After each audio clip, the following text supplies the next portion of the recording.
Yes, guys. Yes, people. Welcome back to Chelsea Fan TV. Welcome back to another live stream for you guys today.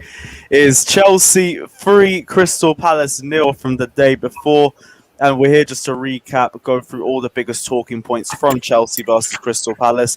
And we're also here to talk about all the latest transfer news throughout the week as well. Obviously, we know that Tammy Abraham is on his way to Rome. He's on his way to completing the medical as we speak, and the announcement should be either within a few hours or maybe even we see it tomorrow. You know, Mishi Batshuayi might potentially be going to Besiktas, and there's plenty of other rumors as well for us to go through as well. So, everyone, as you guys come in, smash the like and subscribe button to Chelsea Fan TV, and let's try and get us closer to 130k subs. Big up all the panel that's locked in as well. If you guys want to get involved, the Patreon link is down in the description below, and it should also be in the chat as well. So if you guys want to get involved, you guys have any points that you lot want to say as well, check it out. Smash the like and subscribe button, and get involved with the Patreon as well. Karan, first off, how's the last 24 hours been for you, bro? Pretty good. I felt that was a really good performance considering Chelsea played 120 minutes in the Super Cup. The players looked really energetic, and I think a lot of that, I believe, was also because of the fact that Chelsea had a full stadium.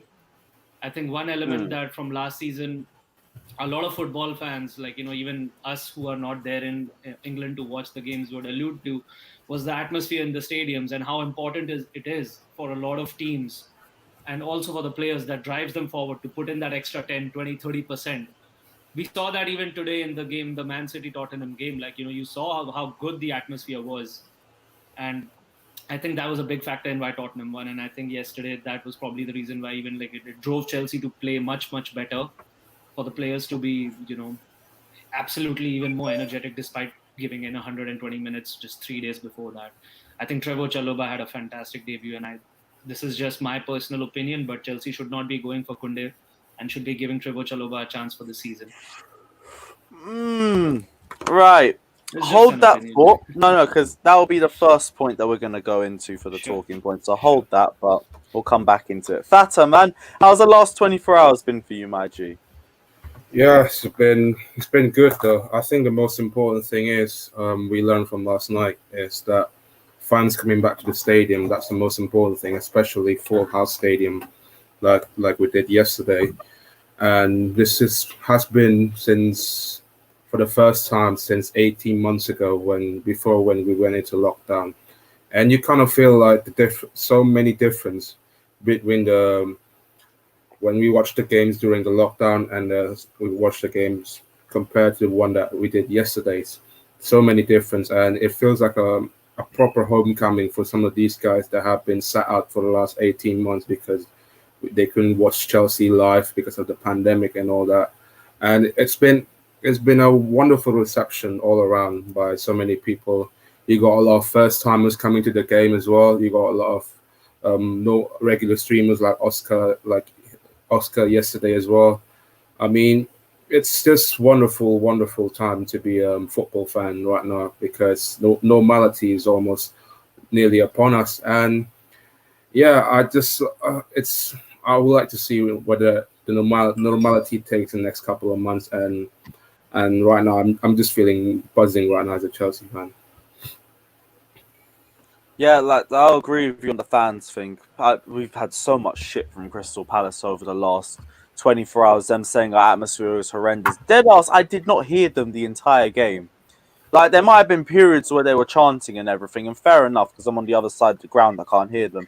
But if they're gonna say we're quiet for the same reason that I'm calling them quiet, the agenda's gonna run anyway. We were amazing for the whole 90 minutes. That's one of the loudest I've heard Stamford Bridge in a Premier League match Yeah, since I don't know, to be honest, because our home record was horrendous before we went into lockdown.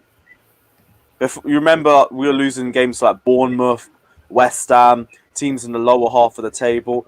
We had like games like the Man United match. We had a horrendous home record under Frank we Lampard. lost 5-2 against West Brom. Oh yeah, no, that was under Tuchel though. That's more of an anomaly though, because it's the only loss at home we've had under him. But a point still stands. Best home atmosphere I've seen in the league in about the last 2-3 years. Yeah. And obviously it's because fans have been backing grounds and everyone's been excited to be back in grounds for the last 18 months. Everyone's going to have an amazing atmosphere for that sort of game. But I just want us to keep it up. Because if we keep that sort of atmosphere going up for 38 games, we could really be the deciding factor in some games. You've seen it in Brentford, for example. You've seen it in a lot of atmospheres of crowds that just come up to the Premier League for the first time because they're excited. The buzz is still there. They're facing teams they haven't faced in years and stuff like that. I think we've got very comfortable as a fan base, and you see it in the atmosphere as well, which is why I'm glad lockdown's given us a bit of a refresh. And hopefully, in the coming games as well, and for the rest of this season, we keep the atmosphere to that same standard because I don't want us to dip from now. Ryan, anyway, what were you saying, bro? How's the last 24 hours been for you? Yeah, it's been good. Obviously, Chelsea won. Very dominant performance. So, yeah, other than that, I've just been calm, man. So, everything's good. Hope everyone else is. Good to hear that, bro. And Zion, what are you telling me, bro? How you been feeling? Absolute buzzing, man. Like I said, the fans, to be honest, the fans are the 12th men, the 12th man on the field for every, home team. So, not having fans in the stadium, we saw that last season. It wasn't great. The atmosphere, fans there booing, chanting, whatever they do, it makes football. So we're not them, being there last season and then being back with a full crowd. You saw the energetic, you saw the team, lift up a gear, and even playing 120 minutes, you just showed that with the fans there, they wanted to prove something. That not only we missed that they missed us, and we missed them. So it was a great performance, and yeah, what a win! What an absolute thrilling game to watch. Damn right. Just before we get into the five talking points, speaking of transfers, Flamengo have reached an agreement to sign Kennedy on loan from Chelsea with an option to buy for about 10 million euros. That means we've got another youth player off the list for the remainder of the season. Positive news, of course, and that could potentially go into the transfer fund for another defender or a midfielder as well. But since we're talking about transfers and defenders, we will go into the first talking point. The first talking point is Trevor Chalobah. He had an amazing performance. He won man of the match, which, to be honest, should have been his second game in a row as well, because he should have won man of the match in the Super Cup match as well. I'll get some of his stats up just here. And he had an amazing performance, 100% take-on success rate, 93% pass accuracy, 81 passes, 18 passes into the final third of the pitch, 4 duels won, 3 clearances, and he wasn't dribbled past once in the match. And that's just the stats. In terms of the eye test, I saw him getting more and more confident the more the game progressed. He was starting to beat players a lot more with the ball. His passes were starting to become a lot more dangerous as well. He should have had an assist as well to Timo Werner, but it was a horrendous finish at the end of that. And then to wrap things up as well, got his first goal. One of the most heartwarming moments I've seen at the Bridge in the last decade. And first question I want to ask, because Karan, you brought up, it was excellent. I've seen so many people on the timeline saying Kunde, they don't want us to go and get Kunde anymore, and they just want us to focus on Trevor Chalobah. And I understand us sticking with Chalobah and looking at him as a long-term investment because he's an academy prospect. Everyone wants to see our academy players do well because there's no price tag behind it, so they always come in with a lot more confidence anyway. And if we sell them, we also sell them for profit. There's no loss in that sort of risk that we take. But saying no to Kunde, that I just don't necessarily agree with because Kunde is one of the best young talents in Europe. And I think regardless of how good Trevor Chalobah is right now, Kunde improves our squad. And for me, I can't lie, I rate Trevor Chalobah and I think there's a great pathway into the squad for him. He's a very versatile player. He can play in numerous positions. But for me, I think he still needs to go out on loan. Karan, I know you said you want us to keep Chalobah and sell and not go for Kunde. So, what's your thought process behind that? The one being, I mean, right, as you mentioned, first of all, we wouldn't be spending that much money on buying a foreign player, first of all. And the expectations that come with a foreign player is that, oh, we will give him a season to adjust to the Premier League, to get used to the intensity of the Premier League, so on and so forth. Having somebody like Trevor Chalobah, I don't think that would be that much of an issue. He, as you said, he comes from the youth academy. He knows the club in and out. He knows the fans. There's a deeper connection with the fans as well. And he seems to have adapted pretty well. Considering he was also one of the first players to come into the preseason, I think that's what even Thomas Tuchel alluded to, that he was one of the first players to come in.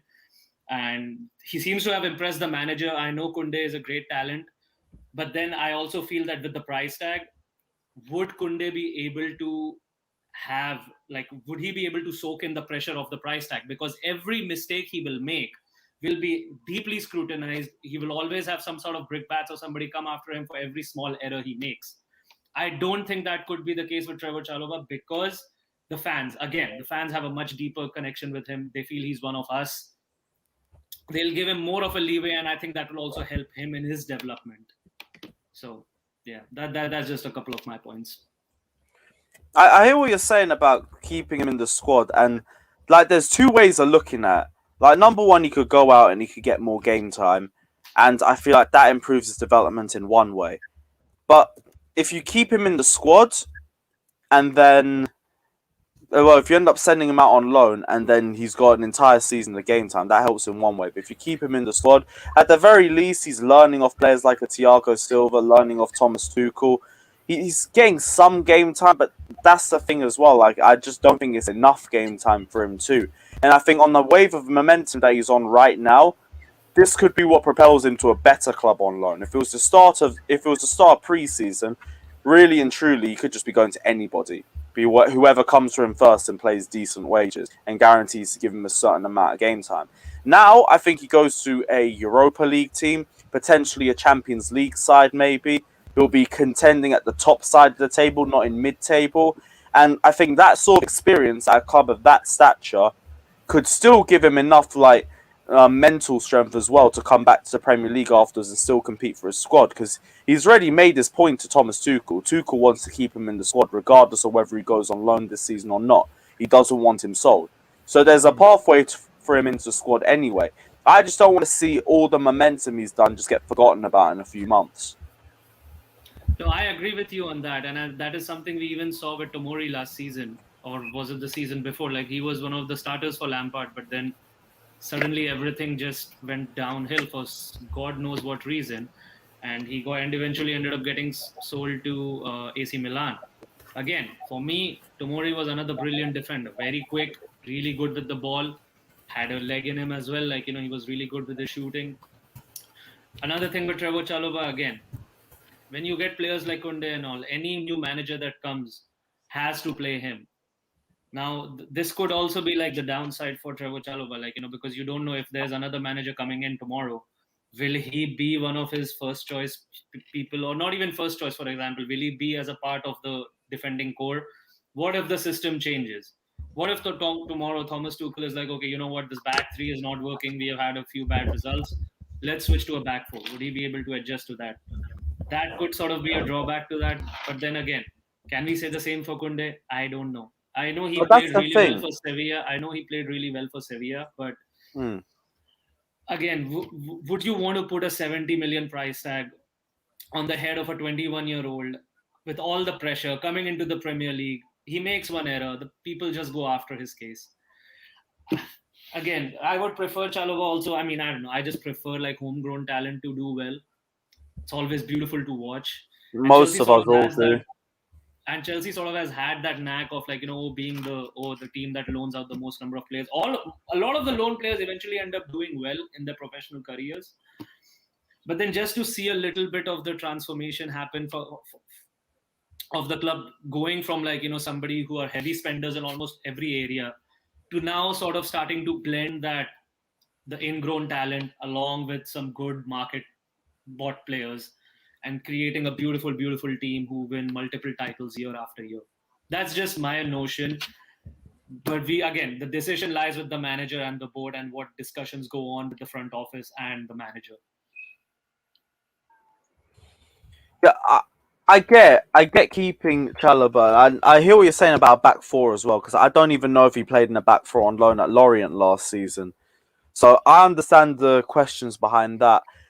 If he stays, I think we'll all be satisfied with it. If he leaves, I can't lie, I'd be happier with it, because I think he comes back in a better state. But I understand why people want him to stay. You've got a man of the match award in the Premier League game. You've shown that you can compete at the top level at the very least. Only thing I want to add to it as well is we haven't seen him properly get tested either. Like Crystal Palace, they came and they That's played also just true. park I the see what bus you're saying. football. Yeah. If you're playing him against Arsenal, against Man City, against Leeds United, any team that's going to come out and attack you guys, and he produces that sort of performance, all right, cool. You know what? Yeah, keep him in the squad. I get it. I understand it. This one, I'm not saying his game was easy. I'm not saying his game was easy at all. But they didn't try to attack us. No. They didn't even get I the see ball where out you're of their saying. half. I see where you're coming from. No, I agree with that. I mean, he didn't have what is called as the baptism by fire. I think if that is the right code, I don't think he had that. Even Villarreal, I think they had a good game and he played well. But Villarreal again, they are not like your Manchester United or Man City or Liverpool, like those really draining, intense games. I see a comment over here about Chelsea shouldn't have signed Kai Havertz when he was 21-year-old foreign player with a 70 million price tag. That's a different position we are talking about altogether, first of all. And Kai Havertz, again, he was proven in the Bundesliga and stuff. Okay, yeah. Kunde, yes, he is. But I think Chelsea needed a player of that profile as well. The thing in this case is Chelsea already has a good centre back. At least from the eye test, it looks like he couldn't be a good centre back in Trevor Chalobah. And again, will I complain if Chelsea go for Kunde? I don't think I would.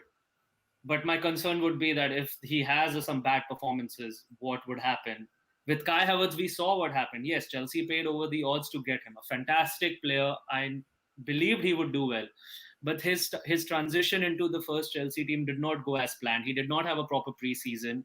He then got COVID. He struggled quite a bit. I think I was hearing the commentary yesterday and they were saying, oh, he had the long-term effects of COVID as well. So I don't think he got into his element until the very end of last season, like especially in the last 2-3 months when Chelsea started going into the knockout stages of the Premier League. And can questions be raised about Lampard as well as to how he handled Kai Havertz? Maybe they can. Lampard is not that experienced of a manager compared to Tuchel.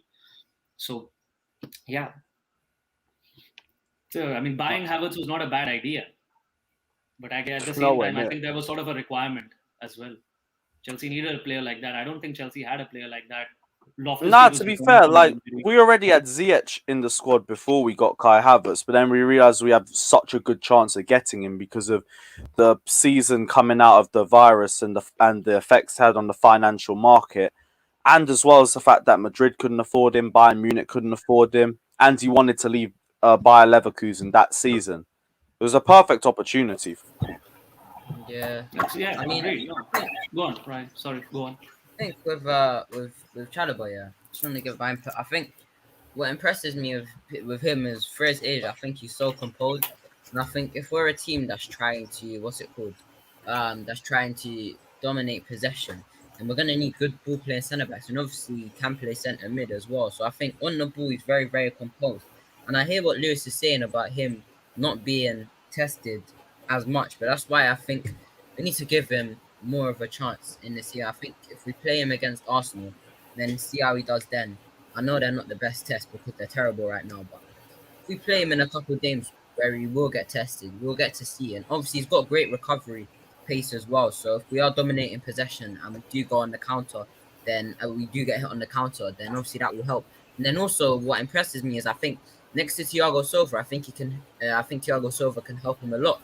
Because no disrespect to Christensen, but Thiago Silva is more of that natural leader than Christensen. So I think having someone like him as well, I think would help him a lot.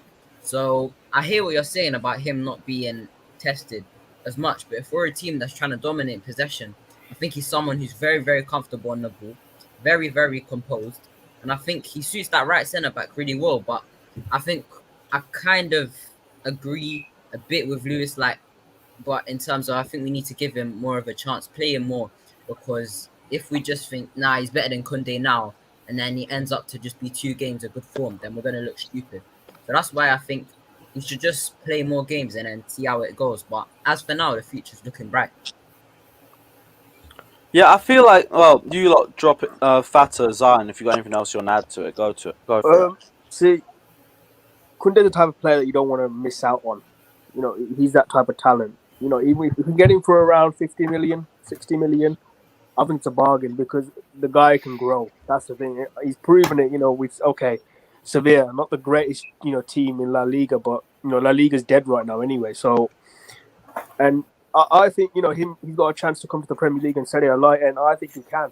With Trevor Chalobah, I agree with both of them. I think you should give him a chance, but like Lewis said, if we put him against City, can he handle the pressure? If you put him against the likes of Liverpool, you put him against the likes of Leeds who come out at you, can he handle it? Because you want to see consistency in that defense. If there's no consistency, there's no point of him being there. But like I said, you got to give him a chance. He's very young. He's a talented. He can play multiple positions, like Ryan said. So you got to give him a chance. But Koundé's the type of player you don't want to miss out on. He is a player that will improve the squad majorly because say okay, you're saying keep Trevor Chalobah. Thiago Silva's been set down for a 1-year deal. He leaves next summer. Who are we bringing in? You're going to play with Christensen and Rudiger and Trevor Chalobah. Koundé, for his height, he's brilliant in the air. He's composed on the ball. He's very quick, and he's a very talented kid. And I think he's that perfect replacement for Thiago Silva. I'm looking towards not this season, but the next season and the season after, and then the future. Basically, if you want to have a defense, you want to build it around the likes of Koundé, and then you can maybe Trevor Chalobah then can build and next season come in. If we send him out on loan, say, I think that's a perfect move for him. Go to a West Ham, go to a Leicester City, where Fofana obviously they brought Vestergaard, but go and play for Leicester and improve himself, and then he can come back into the squad next season. I think he'll be then ready to play along with the likes of then Koundé, because Thiago Silva would have been left, gone, and then you put Koundé in there, Christensen or even Rudiger, and Trevor Chalobah. That's the thing. You want to have that depth in the defense. Right now, we've got Christensen, Rudiger, Thiago Silva, and Chalobah, 4 centre backs. Zuma's on his way out. There's no way we're going to keep Zuma. So if we bring Koundé in, that's just more depth. You're adding more, firepower to that defense. So new league, I understand that. You've got to give the guy a chance and stuff like that. But if he, plays well and adapts very quickly, then people will be changing their minds around it, saying, "Oh, we got a bargain." This guy, he's ought to be, the best centre back, soon to be like the future best centre back, in La Liga. But I think if we bring it to the Premier League, it's going to be definitely a different prospect. Yeah, I feel like this is one of the situations where win or lose, we're going to be happy with it anyway. Whether he stays, whether he goes, he's going to come back, and he looks like he's going to be a quality player regardless. See, Tuchel doesn't want to. Tuchel doesn't want to. He knows that Chalobah's going to be in his plan. He's clearly told the board that I don't want him sold. So we're not going to say, "Oh, we're not going to see Chalobah ever again in a Chelsea shirt." We will see him, but this is a chance. If we got Koundé and we can get him, because I think he's one of the best young prospects in world football right now. There's one thing I would like to say to that. All of this is when we are assuming that Tuchel will be staying at Chelsea. You don't know what football is like. You don't know how Chelsea are. Tomorrow, things could go down. Tuchel leaves. Again, the entire argument, Koundé could be in plans for some manager and for some other managers he may not be. So there are both sides to it. I mean, getting somebody like him, I'm not denying his talent or his ability. He's a great player, no doubt. And I think he has a really good future regardless. So it all depends as to what the board wants. If Tuchel wants to go for the depth, they should get him if they can. Otherwise, I think they can maybe wait out until December to see if they can force Sevilla's hand to give Koundé then as well, maybe at a lower price possibly. Because potentially. Fatah, you got any points on that before we move on to the next one? I think it all depends again. It all depends what Tuchel want to do in the next couple of months. I think he can be a good squad player for this team. It can be our great asset backup for Azpilicueta. And let's be honest, right now, Azpi's role will probably be reduced, but his role as a club captain will remain strong. That's the next literally phase of Trevor's development, and the beauty of it you get to play for Chelsea. We don't need to play him against top teams, and let him, have a proper training session under Thomas Tuchel and with the rest of the squad. That's the only thing that I would like. Oh, well, David, you came in as a perfect point. Any points you want to add on Chalobah before we move on? Happy with the win yesterday. It was a good win yesterday. I think we thoroughly deserved it. Really happy with Chalobah's performance yesterday. I was surprised that he'll be involved in this season's team. I wouldn't expect this team to throw him in, at this time. You know what I mean? But he's coming. He's done well. I saw him in the Super Cup. He did very well. He was comfortable at the back, comfortable on the ball, defending. He was really good. And then yesterday, he was just really solid. And I was really impressed with him. And I can definitely see him, him being in the team in the long haul. And, what a response by Chelsea. When you lose one of your star upcoming centre backs into Mori, you get Chalobah in. And Chalobah, he's taking the opportunity in both hands, man. And I'm really happy for him, man, honestly. And I just hope that continues, basically, isn't it? Yep, same here. Well, we've gone through the last 20 minutes talking about Chalobah, so we'll move on into the next point. And yeah, Timo, Fata, this is your boy we're on about. You go from the good to the bad. And yeah, Werner had the same sort of performance that we came from Werner last season. A lot of bad touches, a lot of, let's say, poor misses or just unlucky. Some poor, some unlucky. And what was otherwise a very frustrating performance. Guys, I know we're going individual to individual, so we'll start off this time. David, you're new here, so we'll start with yours. What was your thoughts on Timo Werner's performance yesterday? Okay. Here is my thing with Timo Werner, yeah? Timo Werner actually offers a lot to the team in terms of his movement off the ball, his pace, his direct running. He offers that a lot, and he does try his best in getting himself in the right positions. But I think it's the same old from last season, and that is that he's not clinical up front. That's his biggest problem. His biggest problem is that he's not clinical up front. He's not the type of striker where if you saw him one-on-one on goal with a keeper that you would bank that he would score that. So I think it's just a case of him lacking confidence from that point of view, you know what I mean? Because even you saw yesterday, I think it was the pass from Chalobah to him, innit? And then he just puts well wide, like a Yeah, striker. I saw that as well. So with Werner, I like Werner because he offers a lot to the team, but at the same time, he just can't finish. It's just, I'm sorry to say, but at this moment in time, he's just not clinical up top to be like that type of guy where if you put him in that number 9 or in that striker position, that I'll put Werner there. He's just not. I think he's just suited best in terms of playing as like an inside 10 behind a striker or up top with a striker though. And I think with Lukaku coming in, Tuchel might try putting the 2 up top, but you just have to wait and see, man. I mean, I want Werner to score. I want Werner to do well because he tries so hard for the team, gets himself in the right positions, but at the same time, at this moment in time, he's not someone who you would bank on to score at this moment in time. So that's where I stand on Werner. Someone we don't bank on to score at this moment in time. Yeah, pretty much. At this moment in time, he's just not someone who you would put up front saying, okay, he's going to get me a goal. And I think that's what we bought him in the first place, really. We bought him in the first place in the hope that he would score goals, and it hasn't worked out the way it has for him. But at the same time, he's contributing in terms of assists and off-the-ball movement as well. So it's like what he doesn't have in finishing and being clinical, he offers in other areas as well. And if you take him out of the team, I wonder what the team will be like without his direct running or without his like off the ball stuff, really. So it's a catch-22 situation because it would be a big boost that it would be a big boost if he was to score in the next match and whatnot. But in terms of right now, he's just not what we want up top at the moment. And I think Lukaku coming into the club is probably the right move by the club, really.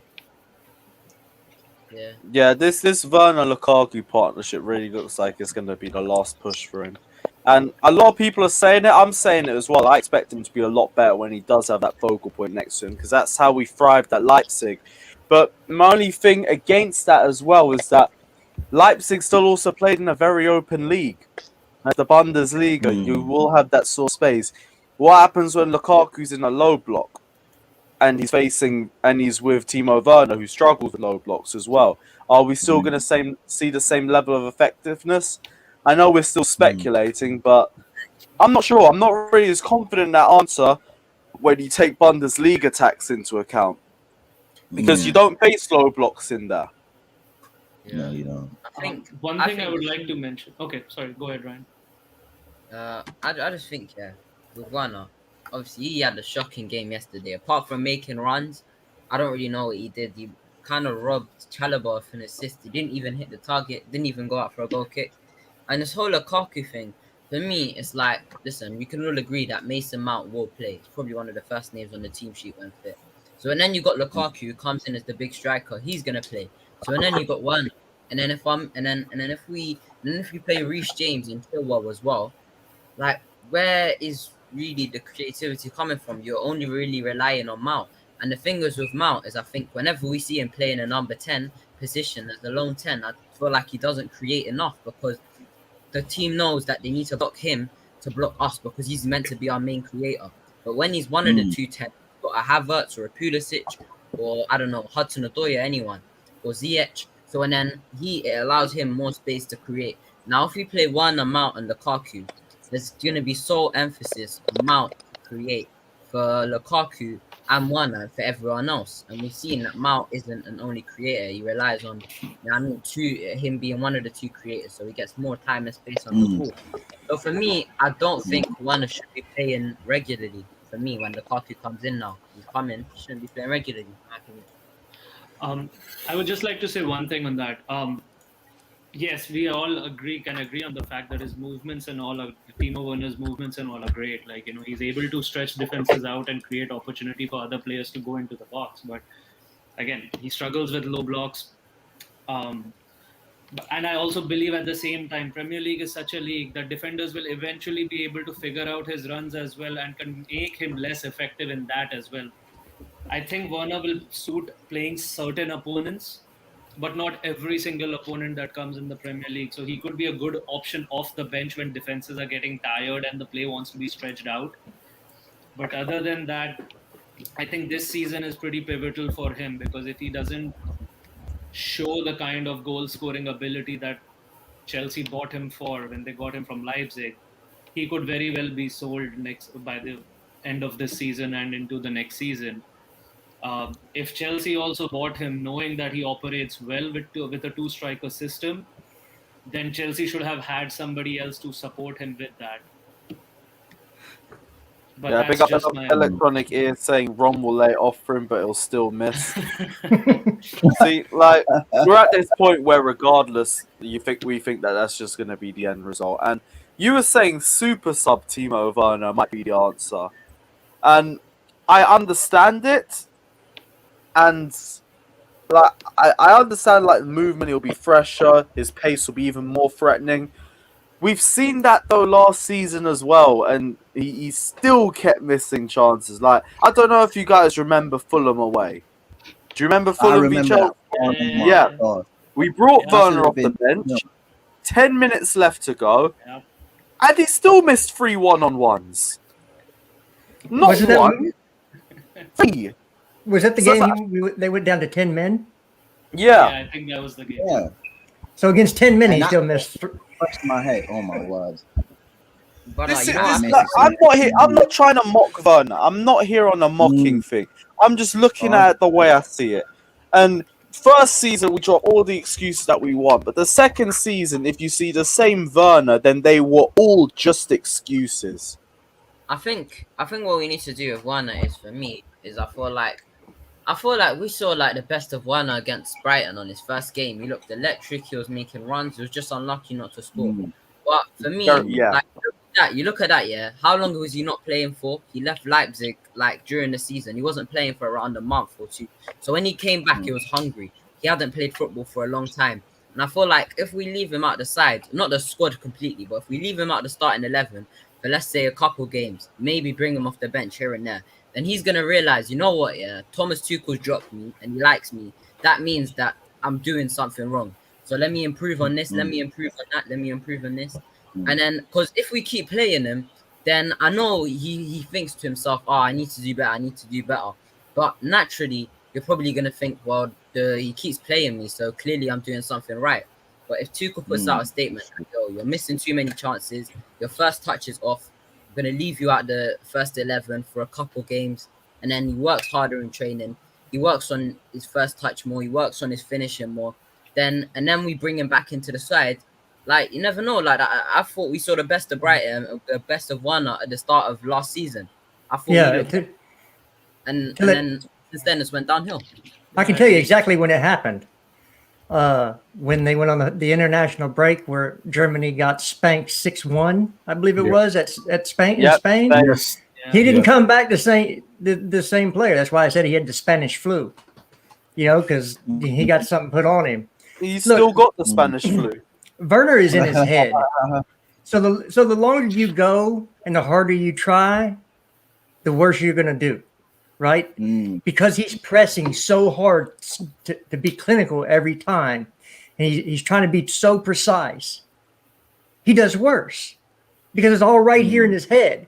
So the best thing for the man is to get a clinical sports psychologist in there, sit down with him, have some sessions, you know, get his confidence back up, and for him to just do what his body does naturally. Quit, get out of your own head, and just put your foot through it sometimes. Don't worry about the outcome. Just put your boot through it. And you saw that he's trying to be too meticulous because he's so in his head, and he got fans in his head. And it's one of those things where he needs to have, I guess you all call them nowadays a mental day. Maybe he just needs a mental day, mental health day. I mean, I grew up before mental health days were a thing, and people didn't really care. So that's why I'm kind of mocking it. I sort of see what you're saying, Jester, because I think there was one action yesterday in a game where I felt he should have actually shot the ball. He should have literally put his boot behind the ball and gone to try to score across the goal. But I think he ended up trying to cross the ball and nobody was there on the side. I don't know. This decision making, I would say, like, yeah. So as his and it's also the confidence within himself as well. Like, I watched him like numerous of times in that second half, especially because I literally sat right in front of him. There's one time in that second half when he nearly scored a goal. Like, what is this guy gonna take? Like, what's that got to do? Like, you know, how is it gonna take to Werner to score at least one time in that match? Like, it feels so annoying, and jarring to see as some of the Chelsea fans. But even though some of the fans are like still chanting Timo, Timo, Timo behind the goal, fans love it. It's just so hard to see as well. Yeah, I don't believe the fans were on his back at all. You know, if anything, they were cheering. Probably got the most cheers. I want to say from what I saw on Lewis's vlog was, you know, that was one of the big cheers coming out. And of course, I know it's a condensed version of what events that happened, but you know, Timo, if you saw his best shot was the one that was played right at him and he hit the side netting. He didn't think in that moment. He just reacted, right? And he looked good in that particular moment because he wasn't here. He wasn't like, oh, if I miss this shot, maybe I can lay it off to somebody. Well, there's nobody there. Even last year, toward the end of the year, and he had some shots where he could have taken it, and he laid the ball off to Mason Mount in a particular game because he didn't want. You could see him. He didn't want the ball not to go in the back of the net again, and because he knows. I mean, he might be really active on social media or not. I don't know, but he knows. He knows that that there's people out there talking trash about him. He knows that he's not performing well. He's not an idiot. He knows that he has to do these things. And so That's a part of being a professional. I mean, this comes with the territory at the end of the day, doesn't it? Like when you play good, you're applauded and you're made God. But the moment your form goes down, you're taken to the doldrums, because that's the life of a professional sportsman at the end of the day. Some people deal with it better than others, just like anything else in life. And that's why I agree with Ryan when he says that that Tuchel needs to drop Werner, because I think persisting with Werner too much sometimes it could do the player more damage than big up good. Big up, you know what I mean? Because you know why? Because it's like you want Werner to do the best he can, and to be honest, everybody at Chelsea wants him to do well, but I just think he just needs a period where he's out of the team, where he can just focus on being himself and just bring him into games where he can build his confidence again. Jester, and that's why I think bringing in Lukaku. Yeah, go on. That's why I think sure. That's why I think bringing Lukaku is such a good thing, because then it can give Werner that breather, being out of that team, giving other players the chance to just shine, and giving Werner that time to just reset and just go again. You know what I mean? Jester, you were talking about him like having some sort of a mental block kind of a thing, and that he may want to sit with a sports psychologist to overcome that. At the same time, I think I agree with what David is saying. Maybe having Lukaku next to him, who will sort of take a lot of the goal-scoring pressure, could allow him to be mentally a little more free, and then play more with his heart and have a lot of his instincts in front of the goal come from the heart than from the brain, where he's overthinking it, and then eventually like squaring it up to somebody else rather than putting his boot behind it. That could be a scenario, but then again, I think we are speculating. I think only time will tell what happens. Again, it's very possible. Until we see something not work, the possibility for success is always there. Yeah. It's only when it's tried and it fails do we know if it works or not. So, absolutely, Lukaku could take the pressure off of that, but he has to get it straight here first. Yeah. Everybody could tell him, "Oh, you're not under pressure anymore." But until it gets right here, it doesn't matter, because perception is reality. Yep. So it's one of those things that we should hope that any player that puts on a Chelsea jersey and steps on the pitch and starts for us has a great game. If you're out there hoping, well, I really want my guy to play, and he's taking a spot of my guy, I hope he fails. You need to check yourself and maybe go support Arsenal or Tottenham or something like that, because that's not. You want everybody in a Chelsea shirt who steps on the pitch to be a 10 out of 10 every time. It might not happen, but you should at least want that. Moving like Ty. Like Ty. Yeah, I just and believe it or not, this Big Rom coming in is great for the squad in general, because we know that we have a main striker on this team. Well, guess what? There's two attacking positions beside him. We have how many players in that position? Timo, Mount, Pulisic, Ziyech, Havertz. We have 5 or 6. I think 5 besides Big Rome. So now you're going to have to perform when you're on the pitch. You're going to have to perform in practice day in and day out. It's called competition. And competition, if you continue every day with competition, everybody gets better. And you're going to find that the players on the field that are actually out there have earned those spots, whether you think so or not. And they're going to be better than last year, because they have to be, or they will not get a start on the pitch, because there's so many options. And if you're not doing it and this guy over here is doing it, guess who's playing? The other guy who's playing, because we got short memories like that, but that's the whole thing that we need. We need players that will ball out for us right now, but we can't also be waiting on players to do it either. Which is why, like I'm saying, the more these games happen, how long does it take before we end up taking Werner out the side? Like right now, does he still make our starting 11? No, our best starting 11.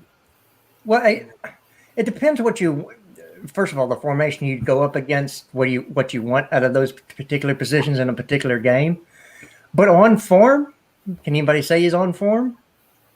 over what we've seen. Let's take the last two matches, the Super Cup and this match. Only two competitive matches we've played, even though one was a Even preseason, the still first game competitive. where he looked good, like there was still so many misses in there. Fair enough, had the goal that got wrongly ruled out for offside, but Right. then other than that, he just played hit the goalkeeper. Right. So I would suspect that he would not be a starter at Arsenal. They're Well, Aubameyang would play out on the wing. I don't think Aubameyang or Lacazette are playing. Yeah, I think he's definitely better than Balogun. He's better than Nketiah. No, I said against Arsenal, not for Arsenal. Oh, sorry. Yeah, they're the dead team. We don't even talk about that. No, I said against Arsenal. I don't think he starts. It depends. It depends if Lukaku goes straight into the team. If Lukaku goes straight into the team, then I can't see him playing. But if Tuchel's you know what? If Tuchel gives him a bit of time to get his fitness up, then you could probably see Werner either behind the sort of striker or coming from the bench. That's the way I kind of see it, really. Because to be fair, sorry, bro. Sorry. no, it's all right, man. No, because to be fair, I could see him starting for that team, but at the same time, I could see him getting cussed by a lot of Arsenal fans. I think a lot of fans would get onto him if he was to start for their team and he was putting in the performances that he's been putting on for Chelsea. I think he would get cussed a lot, and I think his confidence would have been even further down. But in terms of starting against Arsenal, there's a 50-50 chance that could happen, you know, but it all depends on how Tuchel sees the game next week. You never know. He could put out an either team that he did this week. He could decide, you know what, I'm going to stick with the team that I have from last week and build momentum from there. It all depends on Tuchel, because you got to remember that Tuchel, he does like to tinker with his team a little bit, and there's none of that real consistency in terms of the starting 11 for me. Is because 1 minute you would put Marcus Alonso as a wing back, but next game he'll probably put on Chilwell instead of Alonso, or he's probably going to put Havertz as a number 9, or put Mount and Werner behind Havertz, or put Pulisic there, or anything else like that. So Tuchel does have a habit of tinkering with his team a little bit too often. But if he's going to say, you know what, I want to be consistent with my starting 11, and in terms of the team, the way the team would line up and how the team would shape would be in terms of formation, whatnot, then you could probably see a 50-50 chance of Werner being in the team, possibly as a striker or behind the striker. Yeah. I think against Arsenal, I think we should play Havertz. He'd have a week rest, or not even a week and a half's rest, and I feel like he's probably our best option if we can't play Lukaku. And I think the thing with Werner is, I feel like the reason why Lukaku should be playing is, I feel like everyone says, well, he's so pivotal to the team. I feel like he's so pivotal to the team because we haven't got a goal scorer. So I think our best way of scoring goals is through Timo Werner's runs, because every time we try to put, half chances or chances to our players, they're not clinical enough to take it. So we end up doing is relying on Werner to run on in behind and then basically just set out for attacking so someone can't miss. But if we have Lukaku and we play with two creators, then the chances that normally get created for Werner and Havertz and Pulisic and everyone else, if that falls to Lukaku, then he's going to bag. And I feel like the reason why Werner's runs are so utilised is because whenever we do try to create chances, our team isn't clinical enough to score. So it looks like the only way we can score is through Timo Werner's runs. Yeah, I think it's going to be a whole different ball game once Lukaku will start against Arsenal. He'll have a week's worth of practice underneath his belt. He's had a preseason, so he's fit. But he's going to start. He's going to see Ben White, and he'd want to play if he had a broken leg. I'm telling you. And Pablo Mari, that pairing? Please. Oh my days, bro. He's so looking forward to that. Imagine that, your first game against Ben White and Pablo Mari, and you're built like that. Oh my days. I know, but I want to see it happen. People are saying Lukaku won't start against Arsenal. I feel like with 3 or 4 days of preseason, obviously it's not going to be enough for him to fully understand Tuchel's system. But I feel like as long as his roles are kept simple, then I don't see any reason why we couldn't put him into the squad outright for the first game. and we've clearly seen that we still need a striker. Yeah. No, I think he starts. You run him out there with the big 9 on his shirt. You know, you have to erase the memory of Tammy and the 9. So you got to get him out there as fast as you can. He's gonna. Yeah, that was my shot across the back, Tammy. Go AM is not here. I got to do it. It's fine. Like Tammy's still here. I don't blame you. He's not our player anymore.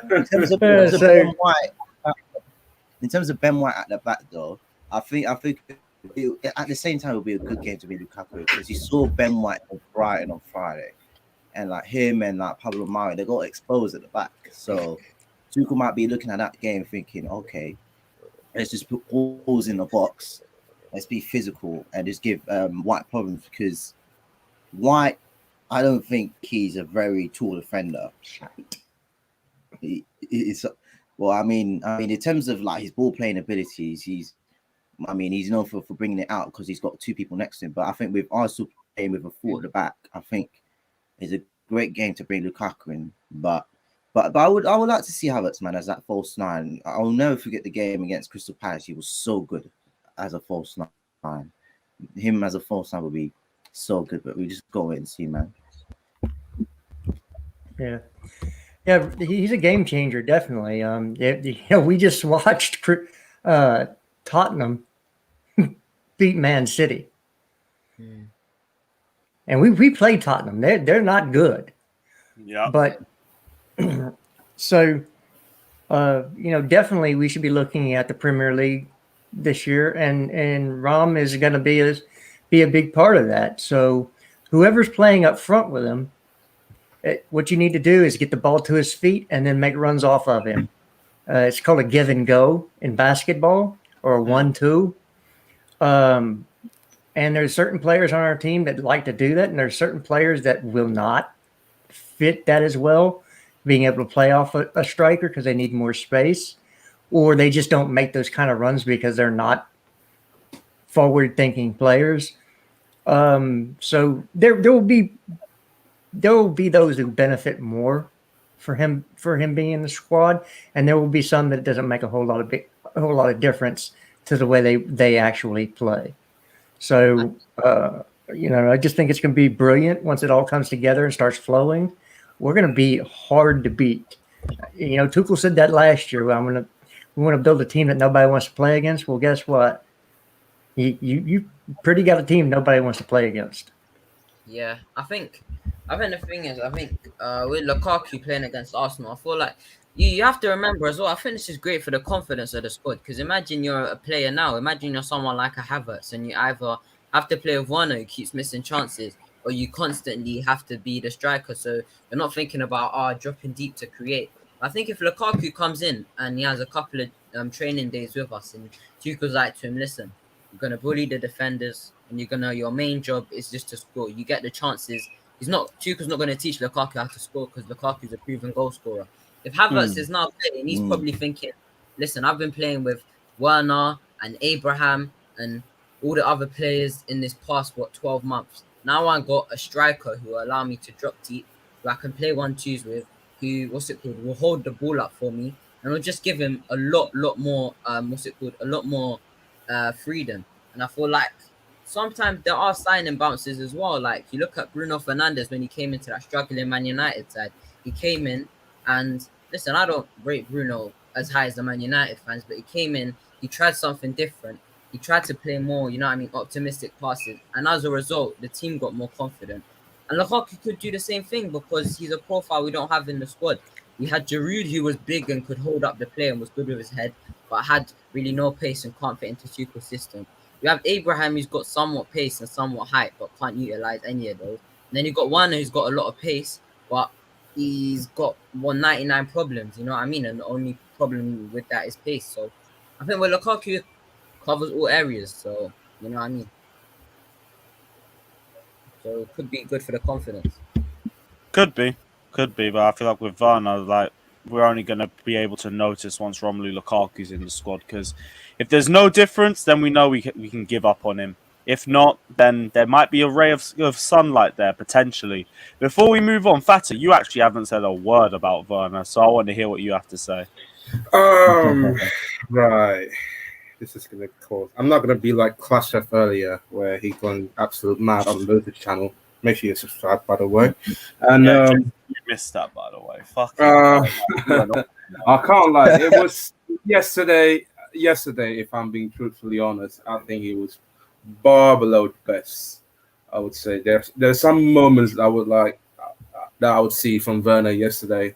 There's also some howling moments as well that I was witnessing as well. But I feel it's more to his confidence still gone missing from the Champions League final, and maybe the game time in Euro does affect him a lot because he was well shadowed behind Kai Havertz and Thomas Muller, even though Germany didn't have a good tournament at that time, but I would still like Werner at that time could have played a couple of games more just to regain his confidence back, but yeah, it feels like same old, man. Like I just don't know what to do with my client anymore. Maybe it's just let's cut some slack. I understand the way that people are going at him for the past 24 hours. It's a bit out of order, I would say. But let's look at the positive side. We got Lukaku in. Maybe I think he's the only one that can get the best out of Werner. And if Tuchel gonna put those two in a partnership together next season, I think those two can be the ones to watch this season for sure. And it all depends on how we play as well. And if you're gonna play like, let's say maybe a four at the back, we can have Mount with partnering with Jorginho Kovacic in that midfield, and then you can have Werner, Lukaku, Havertz up front if we go for the back. But three at the back, man, it feels a bit 50-50 because there's going to be a massive competition up front. You got Lukaku, Havertz, Mount fighting for a place as well. You got the likes of Hudson-Odoi as well, that arguably one of the most prospect player in our team, alongside Trevor Chalobah, that can play as a left inside forward as well. So it'd be interesting to see where this confidence that Werner's confidence is going to come back soon or not. And as you said, Lewis, like if this season Werner doesn't perform, I can't blame you guys, you know. No, but what will you think if he doesn't perform? I feel like if he doesn't perform, I think it all depends on the ball. What they want to do with him. If he gonna be sold again next summer, I can't really blame the ball anymore. You know, like we want to go because we win. Because as a Chelsea fan, as a Chelsea and as a Chelsea as a whole, I think we want to win everything in our way. You know, and if Werner doesn't perform well this season, the board definitely gonna want to discuss with Werner what they're gonna do. And I feel like if he doesn't perform this season as well, sadly to say, I feel like he can find himself in other clubs as well. You know, Yeah, if I'm fully honest. I gotta have one lighthearted, slanderous moment with Werner. I feel that his girlfriend is sore and disappointed because the man can't finish.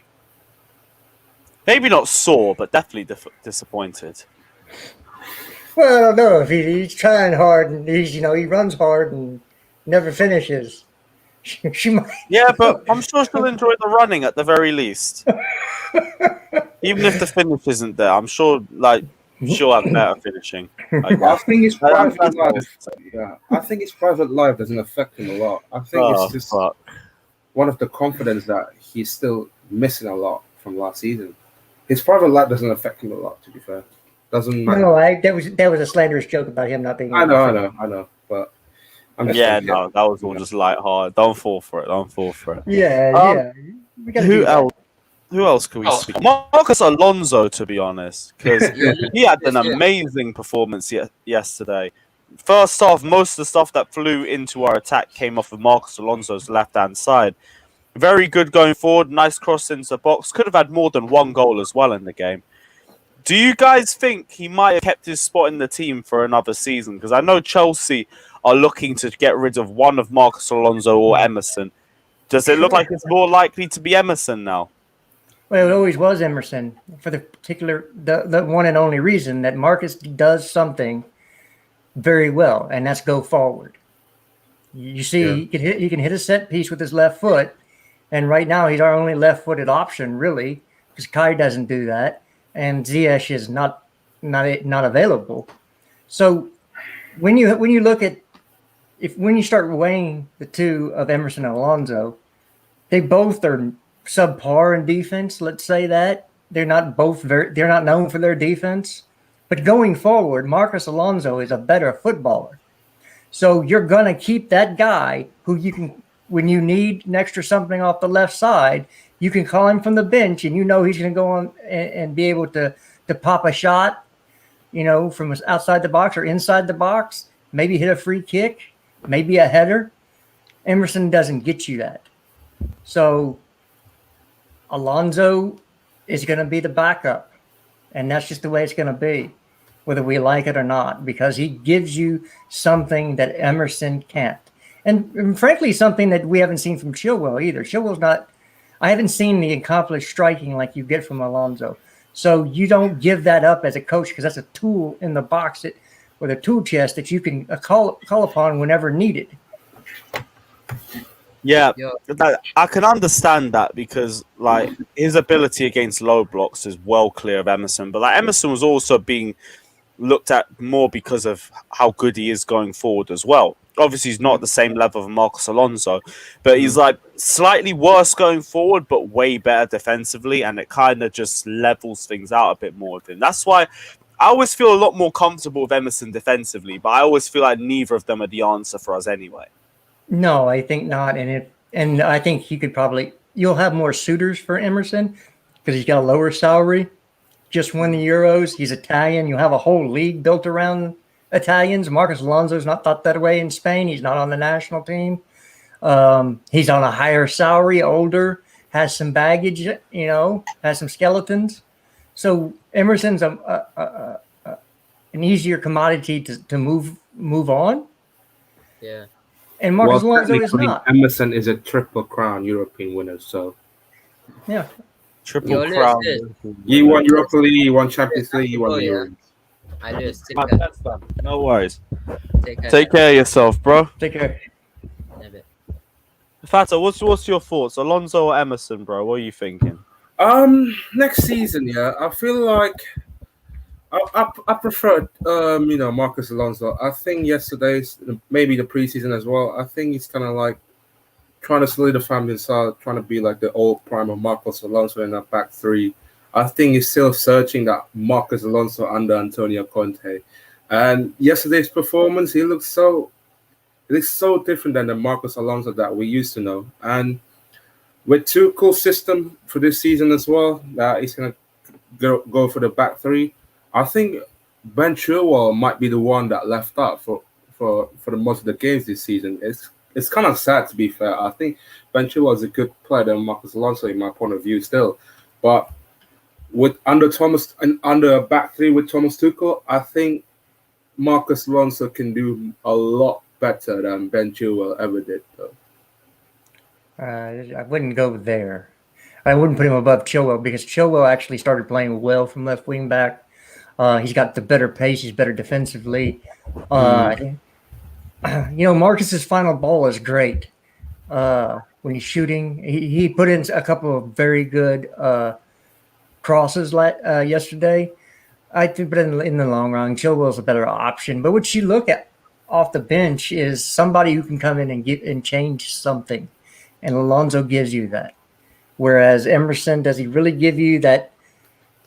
If you had one ball falling to one of Emerson or Alonso, who do you want to take the shot? Most of us are going to say Alonso. I'm opening the link in the StreamYard for you guys to have your talk about the left back situation. I want to hear what you guys have to say. So for me, it's Alonso. Yeah, we saw Emerson finish a nice ball off. Emerson has some skill. But for me, it's got to be Alonso, because he gives you something. And I think maybe both of them might still be here after the transfer deadline. If I would like to see, maybe this might sound crazy. I would like to see Thomas Tuchel kind of work on a drill in the back three with Ben Chilwell, because I feel like last season Ben Chilwell at times He's not a back three player. Let's get that right. He's a back four. He's a back four player. He's a full left back, not a left wing back.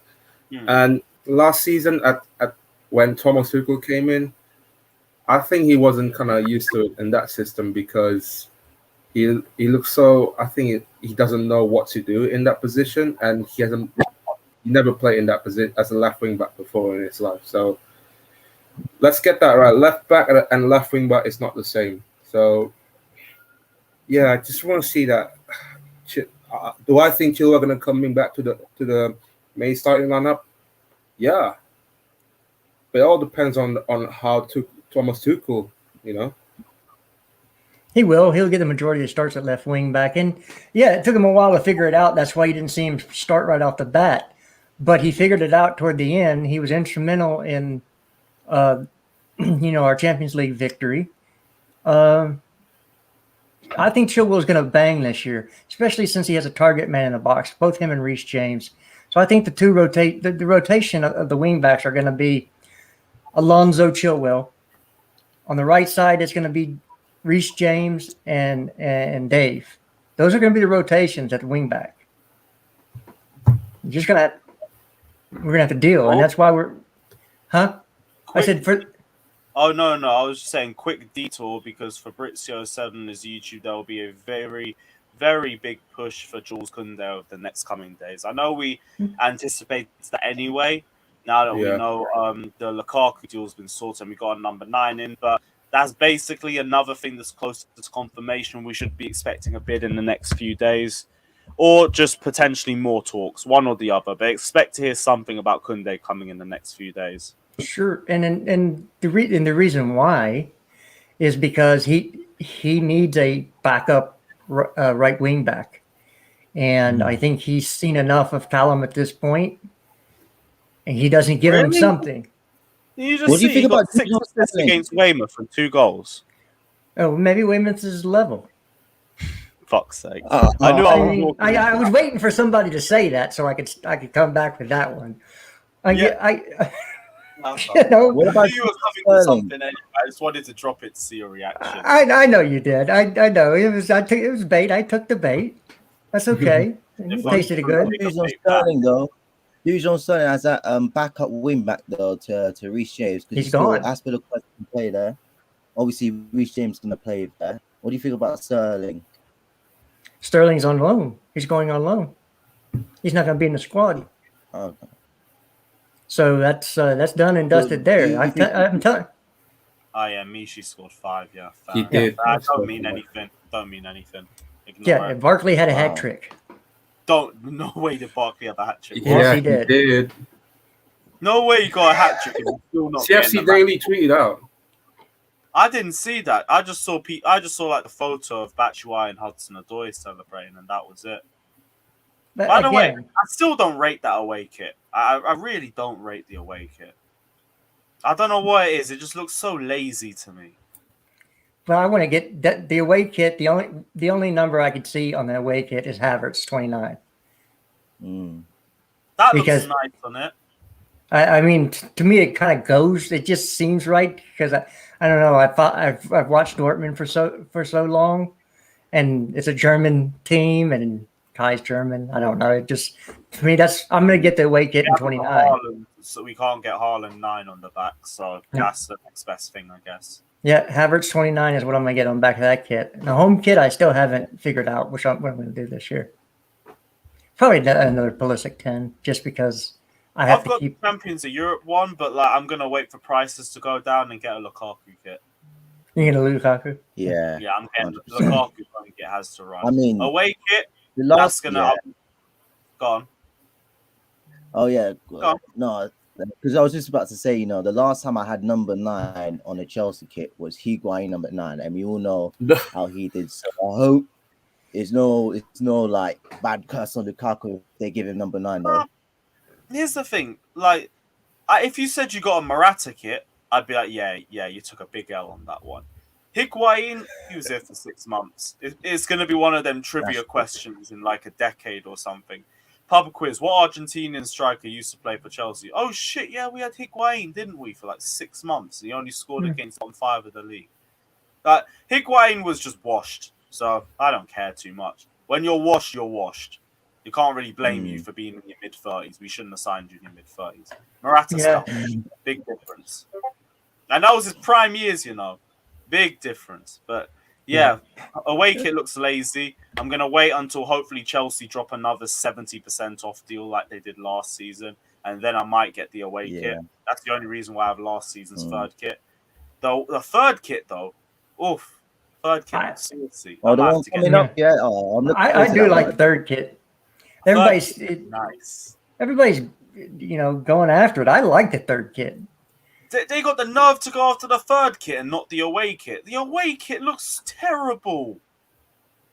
I don't get the thought process behind it other than let's just try and make Haaland look as much at home as possible. Were they that sure that Haaland was happening that they already started making fake Dortmund kits? Just because they thought it would sell a bit more. That's my only clause behind it. Other than that, it don't make any sense. Well, a lot of people have been calling for the black and yellow kit or the black and gold kit. Black on gold though, not the other way around. Like if it's not even gold, it's like yellow, lime green or something like that. It's yellow. It's as yellow as Father's shirt right there. The Chelsea crest. That's the yellow. Really, it looks so much lighter in camera. Yeah, well, my hair looks red on this camera, and my head. I don't have any red in my hair, so I got red tint. It's just sometimes cameras do funny things. Yeah, I actually haven't even seen the away kit in person, to be honest. So fair enough. I have to make a trip down to Megastore, but I still don't think it will change my mind too much. Yeah, I wasn't a fan of the home kit until I saw it on the players.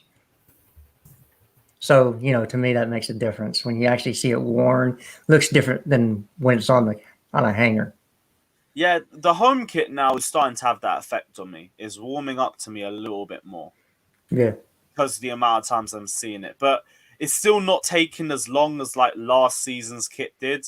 Like, last season's kit, when that one came out, was like, I didn't really fuck with that either at the start. Now, it looks amazing to me, also because we have won the Champions League in it and everything like that.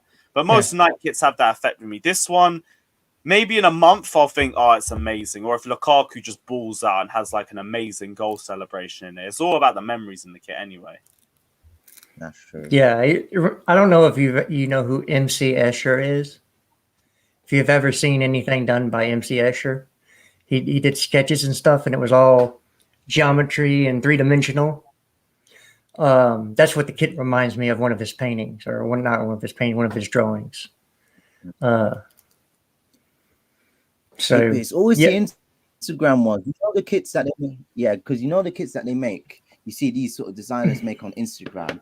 I would say they're better than some of the ones that you see in real life. Like, I'm just being honest. I'm thinking to myself, why can't Nike or Adidas or a Puma just go to one of these people and say, hey, make us a kit? Because some of the kit designs that I see even on Instagram that aren't really official club kits, they look banging. Like, honestly, when I say they look banging, they look banging. I don't know, maybe because, people have more freedom, or maybe because Nike are a bit lazy. I just don't know, man. It is what it is. I'm not too bothered by the kit. I just want to see the results in it. Whatever kit it is, I want to see results. There's enough results, then I'll probably end up buying the kit anyway because there's good memories behind it. Anyone got any of you guys got any other points in the match that you lot want to go through? No, I just want to circle back to the Chalobah thing real quick. And yes, we still need Koundé. I mean, I heard you. I was finishing up eating when you were on the Chalobah discussion. We still need Jules Koundé in this team. And here's the reason why. They're going to move Aspie out to right wing back a lot this year. He's going to be there, and this is his last year, and then he's out. I think it's his last year of his contract. And they're not. You really think so? Yeah, they're not going to re-sign him. I think they've been told, because I think he wants to go back to Osasuna to finish his career out. And so they're going to let him run down his contract and go on a free. He deserves that. He's put in the work. He's put in the time. We also have Christensen and Rudiger up for contract renewals. They have 2 years left. In 2 years, so after this year, they only have 1 year left on their contract. And so you could have a case where neither one of them sign. They say, I'm not signing an extension. I'm going to go see what I'm worth on the market. Maybe get a better deal. So if you have a Koundé and you have a Chalobah in the team, you say, well, fine, I've got your replacement already here for you. You either sign this contract or we'll see you down the road. So it's very good negotiation tactics for the club. Also, we don't know when Thiago is going to look 38 years old. At some point of this season, he will look old. At some point, he will. It just aging catches up to you. So it could be this year where Thiago has a bunch of injuries, or when he's there, you're like, that's not Thiago I saw last year, right? Maybe it's the West Brom Silva we get. I'm not trying to slate the guy. I'm just saying you have to have the depth. What if Rudiger gets injured? What if you don't know what's going to happen, and to go in playing a 3-back system and not having 3 backs that you want to play or can play in that system, you're in trouble. And I was very, very impressed. I'm not going to talk about the goal, because if you expect he's going to do that every game, you're going to be sorely disappointed. What I was more impressed was his positioning, his one-on-one defending, and his ball distribution out of the back. Because I want my defenders to defend. If you give me something on the offensive end, that's the cherry on top of the sundae. But you got to build that sundae first. And he did that very, very well. He's looked very good in both competitive matches we played this year. And so I think that you keep him around. You ship Zuma off. You bring in Koundé, and your rotation on your right side is Koundé and Chalobah. And when you need to give Rudiger a rest, you can either play Christensen on that side, you can play Koundé on that side, and I'm guessing you probably could play TC over on that side too. So you have players that you need to rotate through all these games, because not all of them are going to start every single game week in and week out, because we have too many games in 1 week.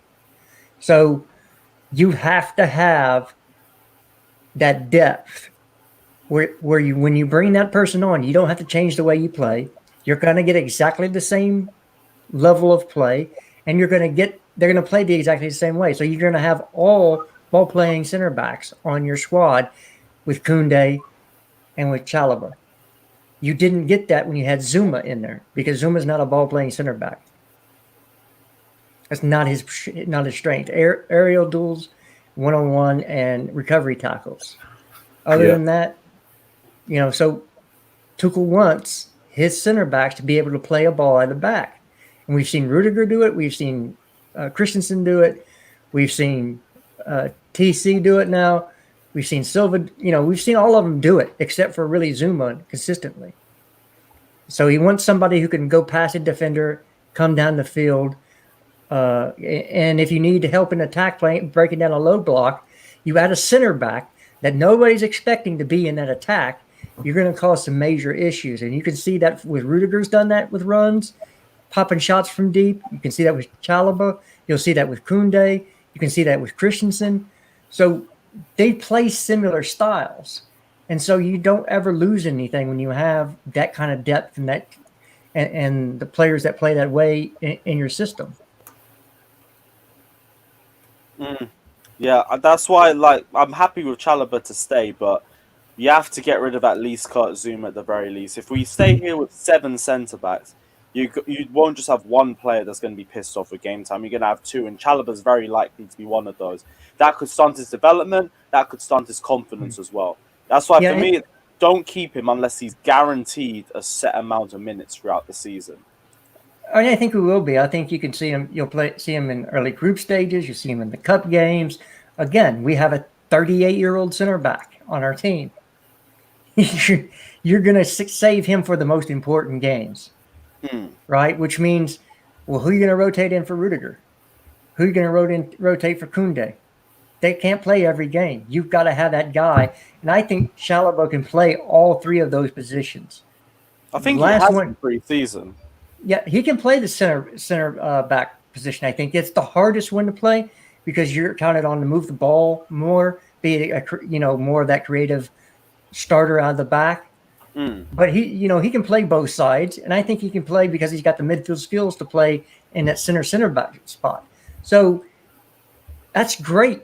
You've got somebody that you don't have to worry about. If somebody goes down, I'm short in this area in the center back position. I've got a guy who can fill in for all three of them, just like Christensen can play all three of them. It's very, very good to be flexible and be able to do multiple things, multiple roles in life as well as football. If you have a resume where you can do multiple things on it, you might get hired over somebody who can only do one. Same thing with positioning in football. If you can play multiple positions and bring multiple things to the team, you're a more valuable commodity to that person who can only play one way and do one thing. That was my thoughts on Chalobah. I think he's made the team, and I think Zuma is going to go out. I think he's going to go to West Ham. You think West Ham are actually going to take it? Yeah, they're still talking. I thought that was more of a smokescreen to try and get that. I keep forgetting the name of the other guy they're interested in. Milinkovic? That's it, Milinkovic. Yeah, well, Tottenham's in for him too. So, and if you've watched West Ham play today, yes, they won 4-2, but they're horrible on defense. Rice got spent like a blade. They were awful yesterday, yeah. They were awful first half, didn't they? Yeah, West Ham was not good, and everybody wanted to pay £80 million for Rice. I'm sorry, that dude has lateral movement. I ain't saying nothing about that. Nah. I'm sorry, and I think he wasn't coming in to play DM. I think he was coming in to play the right center back position. Who, Rice? Yes. Now, if Rice was coming in as a centre back, that would change things a little bit more for me. If he was coming in as a DM, actually no, price tag still changes the same. So right. I wouldn't want him on the basis of that price tag. But if he's coming in as a centre back and he was cheaper, I'd be a lot more for it. Yeah. Yeah. And of course, do me a favor, bro. Just switch off the stream in the background, please. What was that? You just switch off what? Have you got the stream in the background? Yeah. How did you know that? Can just hear it, but yeah, there we go. Perfect. Yes, bro. What's your thoughts on the game and any other talking points you want to go through? Me? Yeah, bro. First and foremost, I want to say good evening to you all. I know you guys are in the UK. I'm here in the States, New York, representing. A big Chelsea fan for years. I'm touching my badge. I'm sorry. Come on, G. It's cool. All right.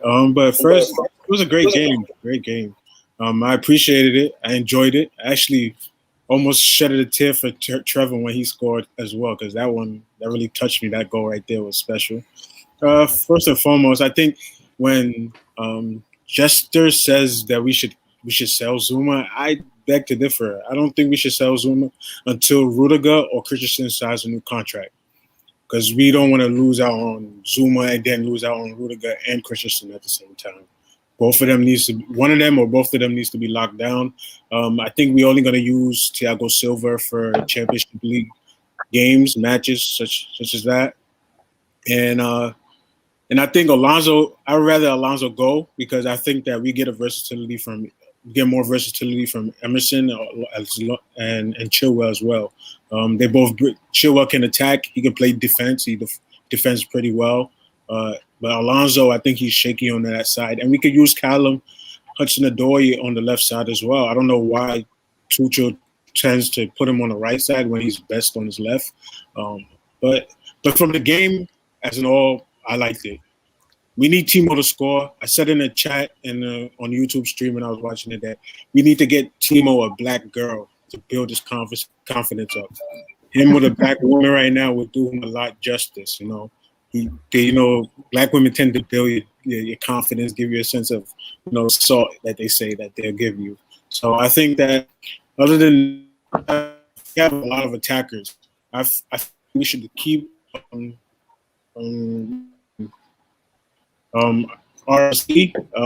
and Ruben off the street. We should keep him, and as a striker to Lukaku since Tammy. I think in. Sorry, one second, bro. Your audio is just breaking up a lot. What were you saying? Hold on. I said that I feel like we should use Ruben as a backup striker to Lukaku. I think that would be a great fit for him. Yeah. I think what? Under Sarri, he was scoring goals with his legs. You know, he's not a header. I know, but like he was getting them from midfield. No, he was driving into the box. That's From how a he was midfield doing it. position, though. Yeah, but you know, he fits the statue of what Tuchel wants. The ability to be able to go, be able to play with your feet. Tammy couldn't do that. I think putting Ruben there would build his confidence up and also give him that sense of try him in a new position. I think that he can do it. I think I would test him out there. I would keep him just to see what he could do as a backup striker to Lukaku. Play him in like the FA Cup or play him in like the Calbanero Cup that we play in. You know, those little games that we could see where he can go out and get us a goal or two. You know, I think I have the confidence in Ruben. I don't know, maybe it's just because I like Ruben, but I prefer him as a backup. Maybe, but that's a very Ruben up front. Like I know Conte tried this a little bit back in 16-17, and there was hints of it. Like I saw it mostly in cup games, but I did see him come on against Stoke away. If you lot don't remember, I don't blame you. But I remember him coming on, and we played him at centre forward for the last 10-15 minutes, and he was very good in that position. But that was also like 4 years ago, maybe 5 years ago. So in terms of us seeing him play there, I think it's very unlikely, but I kind of see what you're trying to do with this. And I don't think it's a horrendous take or anything like that. I think if you're looking for him as a focal point, someone who could hold the ball up, potentially find other players in space, maybe that would work. As a finisher, I've always thought Ruben Loftus-Cheek's finishing has been very underrated. Him coming out of the youth squad, one of the things everyone used to speak about him the most was how good his finishing was. So maybe, like, I can't even believe I would have never thought going into any stream today we talk about Ruben up front, but yeah, it's a great thing. I'd rather him up there, you know, because in the midfield we're heavy at the midfield. He's not gonna get no game time trying to beat out Kovacic or Jorginho or Conte. It's not happening. And we got Mason Mount that can play in the middle too. So I'd rather see him play behind Lukaku and get some knowledge about playing up front. You know, it's not a bad idea, you know. But other than that, to get rid of Zuma, I don't think it's possible. He brings life to the team. I think Zuma is just his characteristics is enough to keep him on the roster and keep him in there. Even if he's sitting on the bench, just know that he'll come off the bench and bring a little more, that little toughness that Rudiger brings, he brings it times two because I think he's tougher than Rudiger. But if this is Rudiger's up for a contract, him and Christensen. So if we lose both of them, we're going to be left with nobody. We're going to have to go back in the market and find, and you know how tough the market is. We still have 2 years on their deal, though, so that we wouldn't lose them this year. I mean, Zuma has like 2 years on his deal as well. So yeah, but Zuma's not good enough. Zuma isn't good enough? I don't know. Right. We're going to have to agree to disagree. I like Zuma. Well, I'm just telling you what the manager of the football club thinks. I mean, have you if he was good enough, if he was good enough, he'd be playing. He has been playing. He has been playing. He played a couple. I mean, last year he played. Last year Tuchel came in and he played as well. So I mean, how many games? Like I can't lie, Zuma. Yeah, he ain't good enough. I can't lie. He's not good enough. I'll be real. His tackling, his slide tackling, I can give you credit for is good enough. His heading is one of the best in the world. His reading of the game, his passing out of the back, and his positioning is nowhere near good enough. And in this system, it gets massively exposed. Those characteristics as well. He has aspects of his game that's good enough. Cool. Tackling, we've already said great. But I've said so many times, I've sounded like a broken record. If you are out of position, you're always in those positions to make those tackles. Zuma is in position most of the time. He doesn't make 90% of the tackles that he has to make because he's in the position already. And that's usually my problem with Kurt Zuma. He's always out of position. He's not good at playing the ball out. He's not good with the ball at his feet. And he has lapses of concentration all the time. Now, I'm not using this to slander the player. I'm just going off what I think. And that's why, in terms of all the centre-backs that we have, he's at the bottom. Whoa. Bottom? Do you think there's a worse centre-back than him? I wouldn't say worse. I mean, when it comes to ranking, I rank Zuma probably in my top three, actually. I would rank him in my top three. I think you guys are rating Silva because of where he comes from and his history. I don't rate him. I based him on what he has done for us as a club. You know, he has come in and okay, he has been the grandfather of the club. Don't rate Silva. I rate him. I just said I don't rate him as high as you guys may have rated him. I don't. I don't see him as that. I think he's more of a motivator. He's not more of an. He doesn't. His impact is not as well as I think it is that you guys make it like seem. It's not as big as you think it is. So you don't think he was one of our best players last season? No, I do not think Silva was one of the best players. Really? Wow, I'm a bit surprised. I don't. You think Silva was one of the best? I see where you're coming from. Obviously, he's coming at the end of his career. I see where you're coming from. He has made a big impact. I mean, if you speak about one of the key differences from like Frank Lampard's first season and last season, we've seen like a big improvement in the defense, where the defense was more solid. Okay, he made mistakes against West Brom, both home and away, but apart from that, he put on a good performance. Even in the Champions League final before he got injured, he put on a very good performance. So I just think even for a guy of his age, I was surprised how good he was last season. Now I thought he would be a bit part player, maybe, you know, like help out with the players, but I wouldn't expect him to play as much as he did last season. But you just have to wait this season, man. I mean, I see him more. I think I see Silva more so like a more Silva more so as a liability at the back, because he can. If we play City now in the way that they play with the attacking three that they have, Silva will get beat without any hesitation. You saw what Zuma did when he came in during the Champions League match. You think Grandpa Silva is going to be able to keep up with the pace? He's not going to be able to play 90 minutes playing with attacking. The difference is he doesn't really get caught out of his pace because his positioning is second to none, and that's the difference. Like Zuma has the legs. He might, other than Rudiger, he might be our quicker centre back. Other than that, though, that's it. And the legs only help when he's trying to get back into position. But if you're trying to get back into position, you're out of position. Christensen don't get caught out of position. Asby rarely does. Thiago Silva rarely gets caught out of position. Rudiger sometimes, but this season he's barely been caught out of position as well. Zuma does get caught out of position. Yeah. And he's really bad on the ball as well. Last season, he nearly cost us Spurs away with that horrendous pass out the back in the 93rd minute that they didn't capitalise on. He cost us the Arsenal game with his bad positioning as well. And the West Brom game, about 3 goals were his fault. Like I said, we're just going to have to agree to disagree, because for me, I feel like Zuma is up there as one of our top center backs.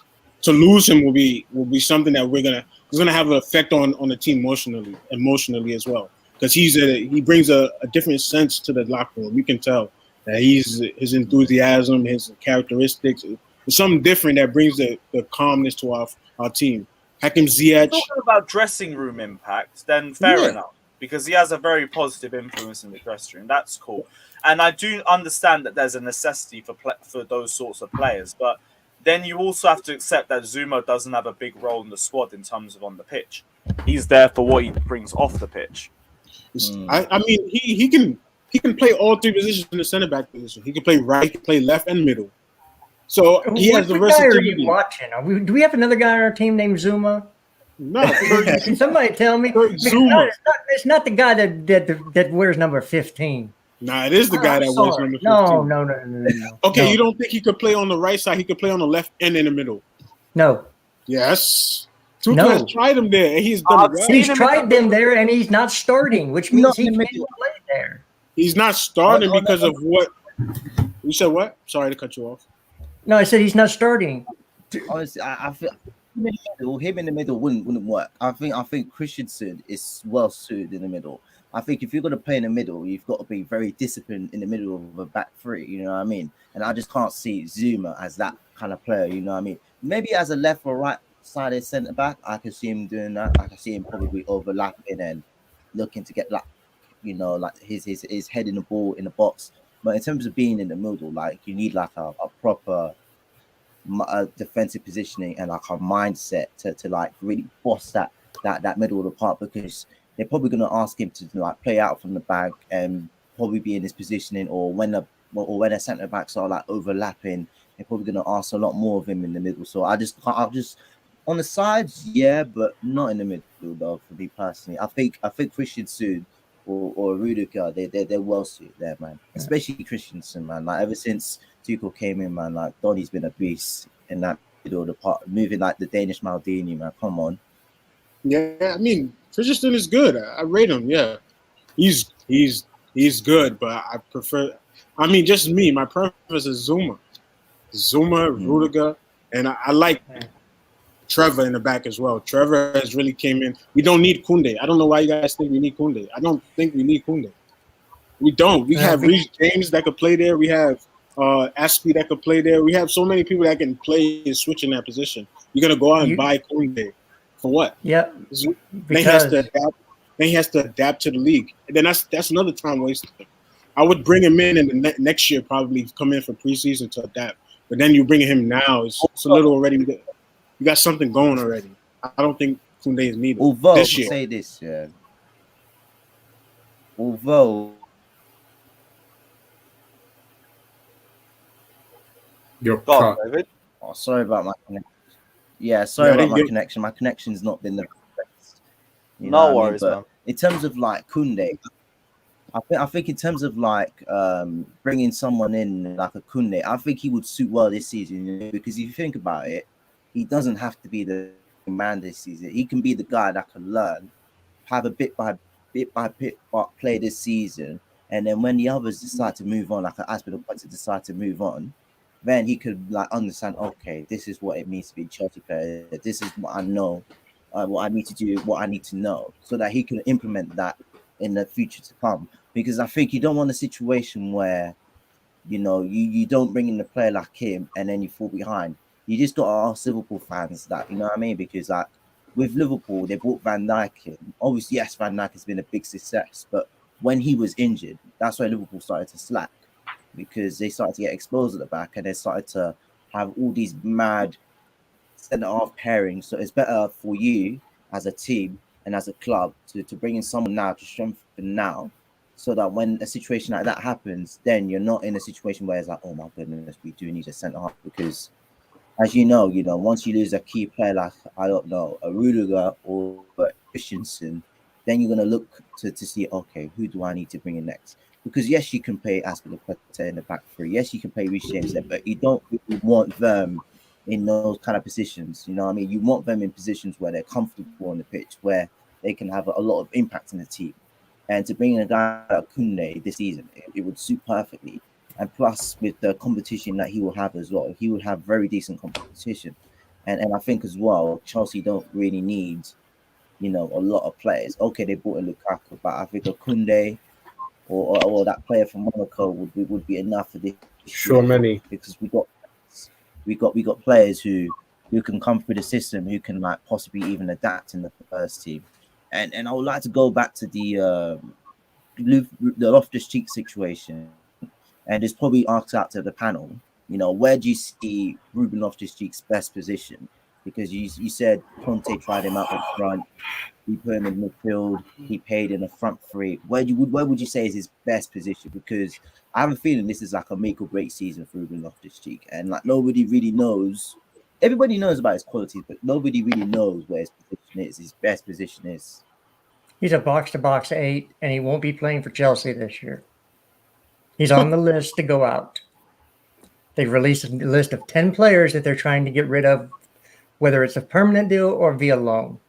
He's on that list. Ruben Loftus-Cheek will not be with the club after the transfer deadline if a deal can be made. That's just the facts of the deal, of the matter. That's what's going to happen. The dream is over. That's sad. I think he deserves another chance. Why? But where would he go? Where would he go? Ruben Loftus-Cheek. Why does he deserve it? I don't get this deserve thing. Life is not fair. You don't just go out there and go, well, I was injured, so I deserve it. No. You know how many athletes have been injured and their career are done at the highest level? There's tons of them. You can go through stories at different sports. He had a bad injury. It happens. He played. I would love to have 18, 19 Ruben back, but he's not coming back because he had a horrific injury that's very, very difficult for young players to come back, aka Callum. And his injury was worse, and he's older, and he's a bigger man that's heavier, and it's harder for them to come back. So, unfortunately, his time for Chelsea might be done with. And it's just it's one of those things. I can't lie, but I get it. But I also get the sentiments of I want to see him in the team, but I understand why. Absolutely, I would love to see him play because he was brilliant under Sarri. Yeah, but I haven't seen that guy. Exactly, 18-19 Ruben. It was looked like he finally managed to staple a spot in the first. That stupid friendly killed it. Yeah.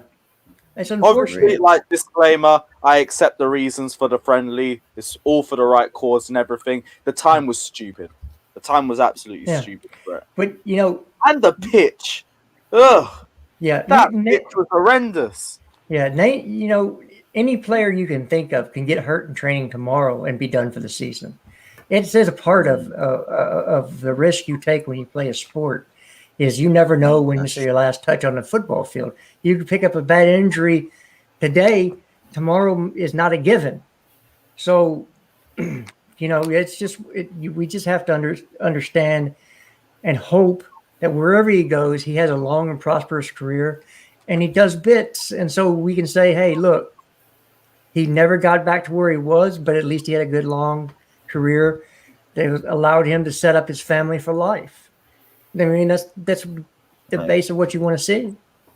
So, apparently, Lazio are in for Ruben Loftus-Cheek though, because obviously I think who's their coach? Yeah, Sarri's his coach.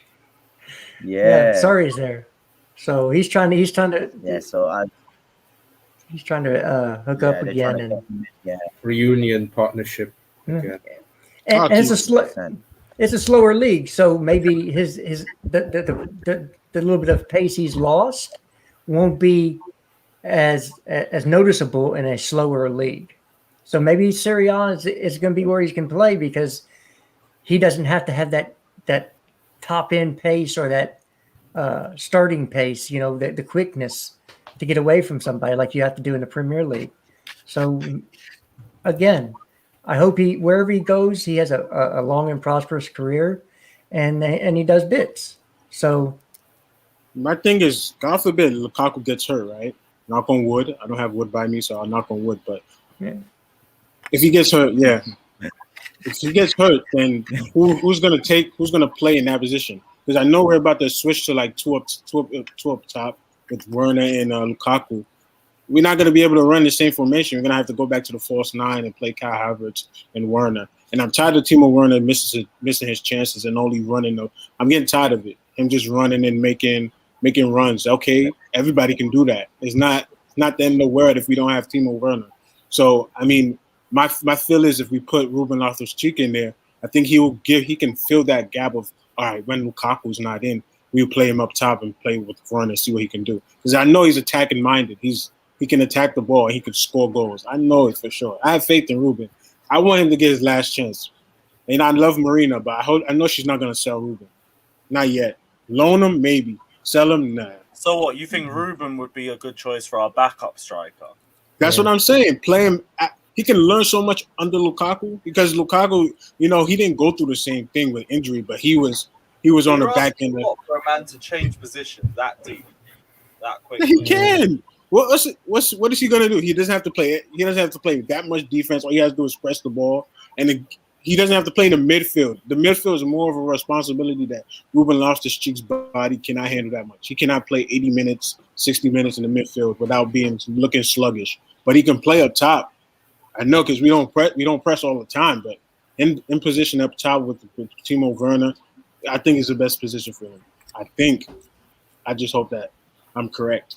I think Tuchel should give it a try. Play him up top. Yeah. Preseason is over with. We're here to win things now. There will be no experimentation in this squad. They're not going to do something like that. What if Lukaku goes down with an injury, it'll be Kai and Timo up top. It's what it's going to be. Or can we still find a striker? Like, what's the with the Guerrero situation and Barca? Is he actually registered for them now, or what? Well, it's too late. Kun Aguero is done. I have watched that man play in Copa America. He's got nothing left in his legs.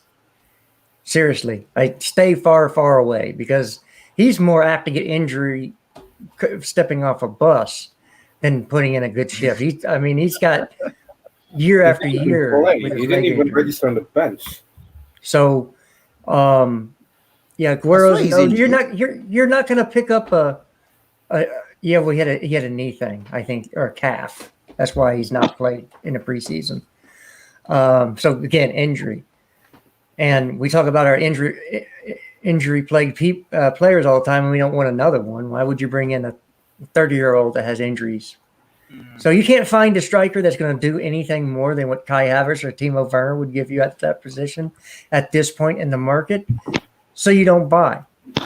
You go with what you have, and you have Kai Havertz, probably the best German player right now on the planet, playing against probably the top 10 with a top 10 German player in attack. If he scores. Well, yeah, that's the caveat there. So that's what you're going to go with. That's what Thomas is going to do. And the only two people I see coming in are Koundé and Tchouaméni. And that's it. And then we'll have a done summer. And you're bringing in targeted players who will fit exactly what Tuchel wants them to do and can bring something to the team. Koundé brings a lot of pace at that center back position. Tchouaméni brings you height in the midfield. The man's tall and can pick up out a pass. He's good in the air. He's strong. And you have him going forward because Conte's getting older. Jorginho's getting older. Kovacic is what Kovacic is. I don't see any progression from him. He played better in Crystal Palace than he did against Villarreal, but he's not going to wake up and turn into a 10 assist, 10 goal center midfielder. He's just not going to happen. That's not his thing. So, what's going on with these people? Pilot Fire. I'm sorry that you have problems with certain ethnicities. I certainly don't, but don't put your racism on somebody else, because usually the people spouting about that kind of stuff are the people who harbor those feelings. Guys, why does this always happen? Oh, that's rude. I'm American. I don't think he wants to do that. Are you from the South, brother? I'm from Texas. From Texas. Texas? Yeah. Everything is bigger in Texas. There you go. The road. Yeah, I get it every stream. I tell you the same thing. As soon as you guys drop one of these bullshit race claims, you're getting blocked. Because we're not doing this race baiting bullshit, man. It happens way too much. I can't be bothered for it now, guys.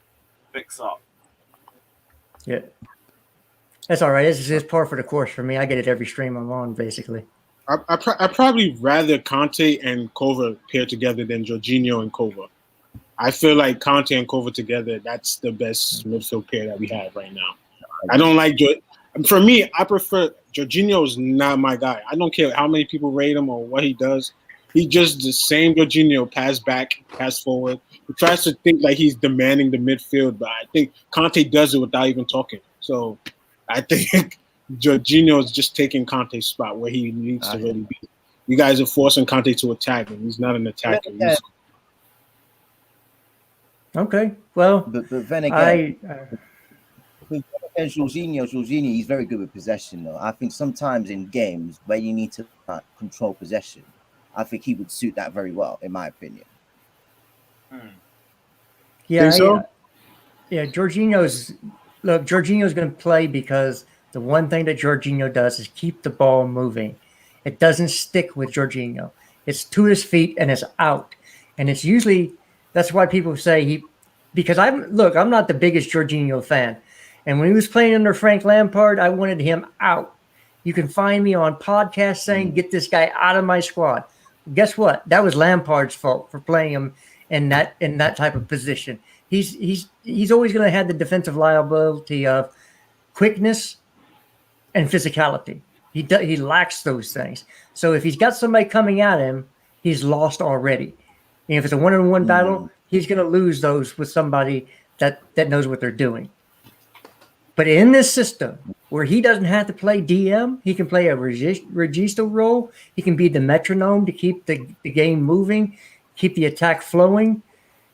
He is very, very good. And so what he'll do is he'll receive the ball and pass the ball the same way he's facing to keep the ball moving, which keeps the defense shifting back and forth.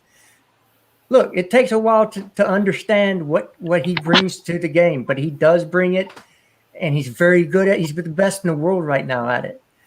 So Jorginho's going to start. It's going to be next to Conte. Kova and Conte will switch out. If Jorginho needs a rest, then Kova and Conte will play. If Tchouaméni's there, Tchouaméni might get some of those Jorginho minutes if you need to rotate him out, because Tchouaméni can do the same thing as sit. He's not the metronome that Jorginho is, but he can pick a pass out, and he's more defensively inclined than Jorginho. So that's my Jorginho thing. Nobody was a hater more than me on Jorginho.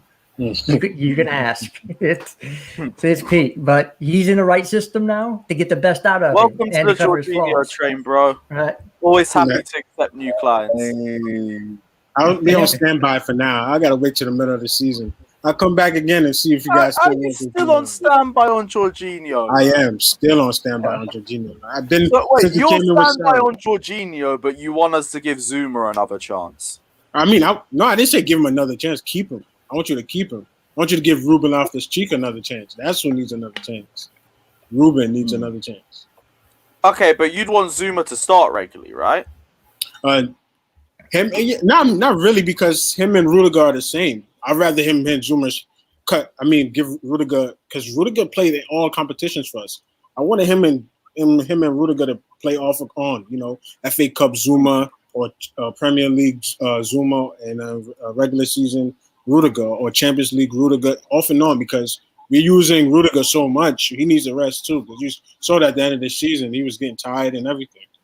So I feel like the way we balance our players out got to be a little. See, Tuchel's now saying it, like we have to load management is key. We got to go to our physicals and our physios, and they got to let us know, like, okay, if this play can last 70 minutes, 60 minutes, how long can they last? Because right now we're coming back, but the season's long. We got so many competitions that we got to keep up with. Hopefully we win it all. I just want us to win another Champions League, back-to-back Champions League winners. Come on now. I'm right, bro. It's possible, but it's going to be tough. And I don't think bringing Koundé is going to make anything better. I'll be real. Koundé is one of the highest potential defenders in the world right now. I feel like it makes a massive difference. But what league does he play in? La Liga. Exactly. Everything is easier in La Liga. No. Yes. No. The only thing is, it's more, no disrespect, it's more Spanish, I won't say Mexican, but it's more Spanish people running around. It's easier to play in the La Liga than it is the Premier League. It's easier to defend too. It sounds a lot more tactical. Well, he also plays for the French national team, which is probably the best national team in the world right now overall. Does he play regularly though under the French national team? Is he like a Pogba or a Conte? Is he playing like Olympic, or is he playing in like if he's coming in off the reserves of like 30 minutes left in the match? He's coming in. He started some matches in the Euros, yes. I think he's only 22. Against who? You got to look at who's it against. What is he? He played against Germany. I think he played against Germany. I mean, I didn't see him play against Germany, but I wouldn't say I was playing right back or right wing back. I think that's. Yeah. I mean, Trevor. I think Trevor solidified that spot. That's my opinion. I don't think we need to bring in another Koundé. I don't think waste another 60 million on Koundé. We got to get our money's worth from Timo. Don't get no money worth from Timo. Don't bring nobody else in, because you've seen what happened when we brought in Timo Werner. It's a waste of money. He's not living up to his expectations, and we laid it out. We paid millions for Timo, and he is not. All he's doing is running around. That's all I see. You upset? You're hurting Fata's feelings, man. I mean, I'm sorry, Fata. I'm so sorry you feel that way. But it's the truth. Unless Fata, you got to find him a black woman to build his confidence up. If you find him a black woman to build his confidence up, then we're going to win some games or he's going to score some goals. That's what we need from him. And he's not living up to it. So it's either he's a bust or a win. If this year doesn't turn out the way we want it from Timo, you guys can chair his name in Stamford Bridge all you want. Timo. If he doesn't score goals, you sell his ass by the end of the year. Excuse my language. Well, I think that there's a lot of players on the team that if they don't put out this year, they're going to be playing someplace else next year. Hopefully. That's the Chelsea way. That's always been the Chelsea way. If you don't do your job, what we pay you to do, we'll find somebody else. It goes through the coaching ranks and as much as you can with the players because, Roman's expectations are winning. And I'm glad we have an owner that cares about winning. Yes. We don't have a Man U. We don't have Man U's owners. We don't have Arsenal's owners. We don't have Liverpool's owners. We have somebody who doesn't care. He's got all the money he needs, more than he can spend in 2 lifetimes. He wants trophies. He wants the glory. I love that. And so anybody, honestly, you can say anybody on the team that's consistently not performing, your time at Chelsea is in jeopardy because we only want people who will perform. And if you're not at a certain point, now at certain points, depending on how much you paid for them, what they do for your club. So there's different levels for different players. So if you came out of the academy and you don't fit in, you'll be shipped out early because they didn't pay anything for you. They have nothing to recoup. If they sell you for a lesser amount of money than maybe you think you should go for, they still made profit on you. Players you paid more money for get more chances because you have to justify what you spent, number one, and number two, they have to get to a certain level so you can recoup that money back. It's just the way that the world works in sport, in any sport. What's up with the UK government? You guys are not letting Roman come to the country, not letting him build a stadium. You guys are just holding him hostage. But he's done more for your healthcare workers than anybody in the country. And he can't build a stadium and he can't come see his team. You guys got to bring him to the U.S.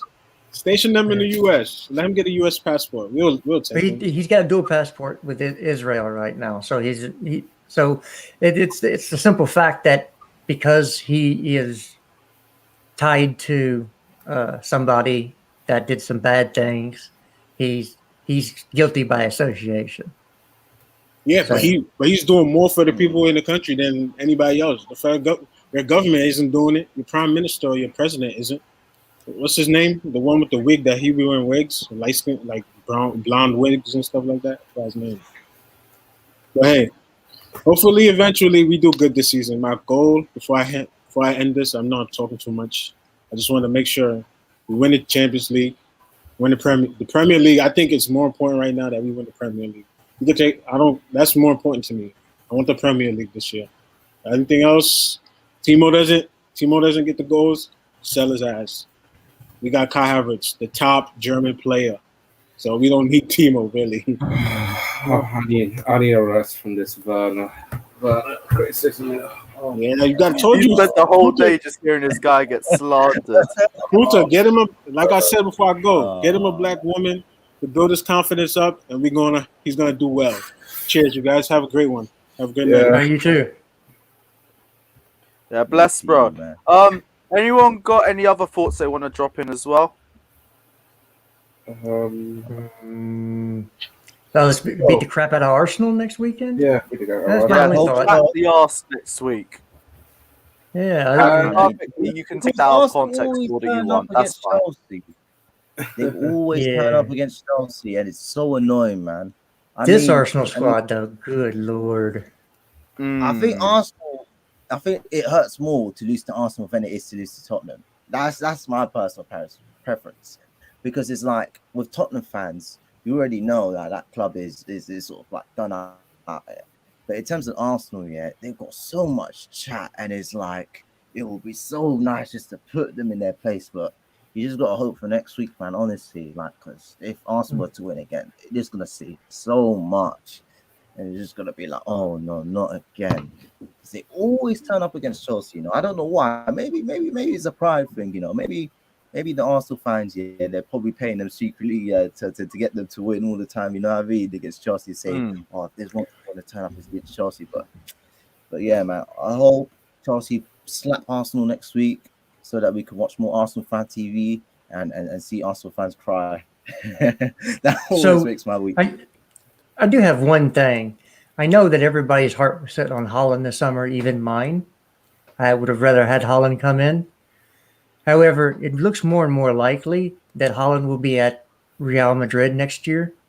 So he won't be in the Premier League, which means we will still have the best striker in the Premier League because of what we did this summer. Because I think that Harry Kane's on the way down and Lukaku's still at that level. To me, Harry Kane's good for an injury every year.